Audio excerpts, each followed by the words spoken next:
자, 국민의힘 뭐 잘하고 있다고 치자고요. 그러면 이제 민주당이 문제인데 조금 전에 말씀드렸듯이 민주당이 지금 이 상태로 그대로 그냥 총선으로 이 갈등 구조 속에서 그대로 갈 것 같지는 않다. 뭔가 반전 카드. 이재명 대표 쪽에서도 준비하고 있고 민주당 차원에서도 제가 보기엔 굉장히 오래전부터 좀 이건 준비를 해오지 않았을까 이렇게 좀 생각을 합니다. 기억나시겠지만은 이재명 대표 사퇴설이 불거진 게 뭐 작년부터 계속 불거졌어요. 그래서 뭐 9월 사퇴설, 10월 사퇴설, 11월 사퇴설, 12월 사퇴설 계속 나왔는데 그럴 때마다 이재명 대표 측에서 뭐라고 얘기하냐면 적당한 때 물러날 거다. 네. 다만 좀 아직은 이르다. 이 얘기를 계속 해왔다는 거죠. 어차피 이재명 대표는 대표직 계속 수행할 수는 없어요. 뭐 그 자리 영원한 자리도 아니고 언젠간 던져야 되는 건데 아마 그 던질 시기를 굉장히 조율을 좀 해왔을 것이고 제가 보건대는 친명공천 마무리되는 시점으로 좀 잡지 않았을까 그렇게 생각을 합니다. 근데 그러면서 그러니까 본인과 관련한 여러 가지 사법 리스크와 관련해서 지금 어찌됐건 이제 그 국민의힘 쪽에서 특히 한동훈 비대위원장이 프레임을 짜고 이미 들어온 상태잖아요. 이재명 대표하고 386 운동권 좀 지목을 하고 있는데 그 프레임이 좀 의미가 없도록 무너뜨린다. 무너뜨릴 가능성이 굉장히 높다. 네. 제가 보건대는 이재명 대표에게는 다 계획이 있지 않나 네. 이런 생각이. 저는 그런데 이제 이런 의문은 딱 순간적으로 들었어요. 이 지금 이제 친명공천을 마무리하고 나서 당대표직에서 물러난다는 게 중간자적인 입장에서 보면 과연 감동을 줄까? 그러니까 자기 희생이라는 게 없잖아요. 그래서 오히려 총선 불출마까지 던져놔야 기본적인 마음을 움직일 수 있지 않을까? 어떻게 보세요? 이 말씀 짧게 드려야 될 것 같아요. 그러면 계획을 세워도 이런 계획을 세우면 안 됩니까? 지금도 지지율이 높고 공천 너무 잘하고 사람들이 대장동, 백현동 등 수많은 의혹들이 있음에도 불구하고 이재명 대표가 당을 혁신하는 모습을 보면서는 야 역시 이재명 대표가 보통 정치는 아니구나 이렇게 박수 받으면서 총선 승리로 견인해가는 건 더 좋은 계획이 아닌가요? 저는 무슨 이런 계획이 있는지 모르겠어요.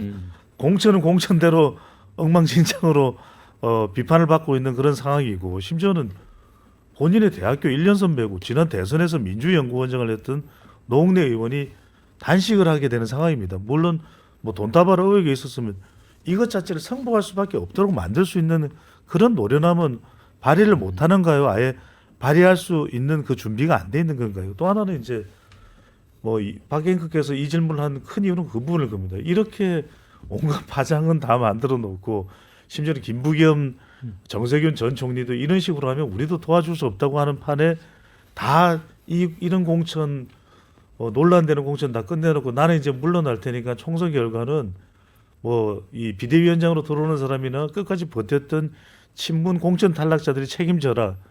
이건 말이 됩니까?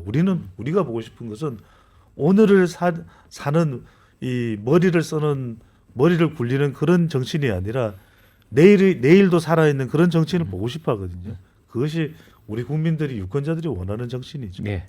자, 광래경 부위원장은 이재명 대표가 성공할 수 있는 플랜 B가 있다면 어떤 게 있다고 봐요?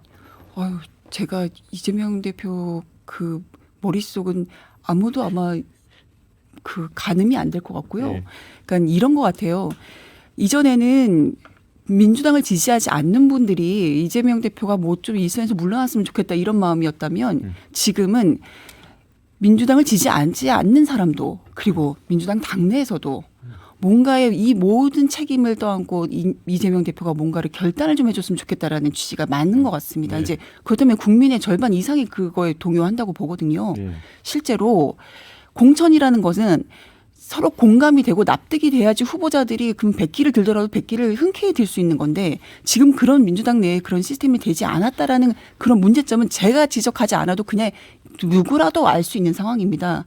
근데 국민의힘과 민주당의 그 공천이라는 거에 대한 지점을 본다면 지금 우리가 지지율이 조금 올라가거나 조금 반등한 거는 저는 공천에서 그래도 무난하게 가기 때문인 거지 그렇다고 크게 잘하지 않아요. 그렇기 때문에 이 부분에 대해서 이재명 대표가 사퇴하거나 출마하지 않을까 봐 걱정이에요. 그러니까 차라리 출마를 하시는 게 맞지 않거든요. 국민들의 일반적인 입장에서는 출마하지 않는 것이 맞습니다. 하지만 우리 당 입장에서는 모든 사퇴설 그리고 출마 불출마설 이렇게 되는 거면 와 그다음에 진짜 이게 플랜 B였을까? 이러면 이제 그럼 우리 당은 무엇을 또 꺼내서 어떻게 총선을 대비해야 될까? 이런 문제들이 하나하나 숙제로 풀어야 될 것 같고요. 아무리 우리 총선을 지던 이기던 승패를 떠나서 옳지 않은 것은 옳지 않다고 이야기하고 옳지 않은 것을 바로잡는 것은 그 책임 있는 정치인들의 수순이라고 봅니다. 그 부분들을 좀 짚어서 잘 현명하게 대처하셨으면 좋겠습니다. 우리 하은금 대변인.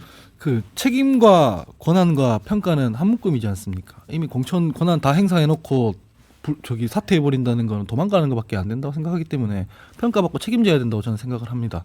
그 아까 배정찬 그러면 플랜 B는 없다. 플랜 B는 불출마 외에는 없습니다. 불출마 뭐 불출마는 굉장히 긍정적 효과를 가져올까요?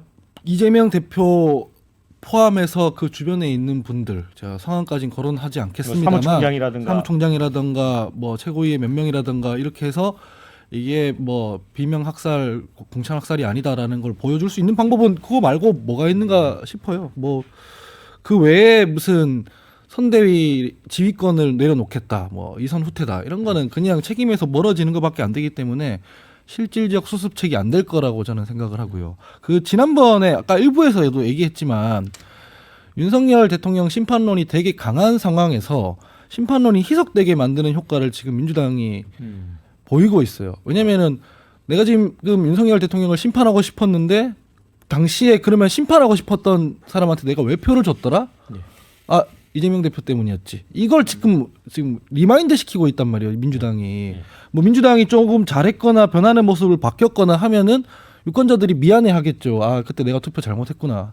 그냥 그래도 조금이라도 나은 쪽이 민주당이었을 텐데라고 하게 만들어야 할 텐데 그게 아니라 그래 내가 민주당의 저 꼴 때문에 내가 그때 윤석열 대통령이 실력이 없다는 거 알면서도 그 감당해보자고 표를 줬어. 이렇게 지금 유권자들의 마음이 변하고 있어서 그게 문제라고 생각하고 이게 공천파동이 왜 심각한 거냐면 공천파동이 한번 나고 나면 정책이나 의제 중심 선거를 못 합니다. 2월, 3월 내내 이 얘기만 하게 돼요. 뉴스 전면에. 그렇기 때문에 그 시민들 입장에서는 저당이 우리 삶이나 뭐 민생이나 이런 거에 관심 없고 자기 밥그릇 싸움만 한다고 인식하게 돼요. 결과적으로. 그래서 공천파동이라는 게 되게 위험한 건데 이걸 더불어민주당에 책임 있는 분들은 뭐 역동성이 있다 이런 식으로 표현하더라고요. 그럼 지난 선거는 역동성이 없어서 뭐 패권주의적으로 해서 180석 가져갔나요? 그거 아니잖아요. 관리 실패거든요. 지난번에 하위 20% 같은 경우에는 사무총장이 일일이 전화해서 설득하고 뭐 관리하는 그런 과정이 있었어요. 근데 지금은 공관위원장이 어떻게 되는지는 잘 모르겠지만 당신 하위 10% 20%다 통과하고 끊어버린다면서요. 그러면은 이런 사태가 나와요. 그러니까 지도부의 관리 실패인 걸 다른 핑계를 대면 안 된다.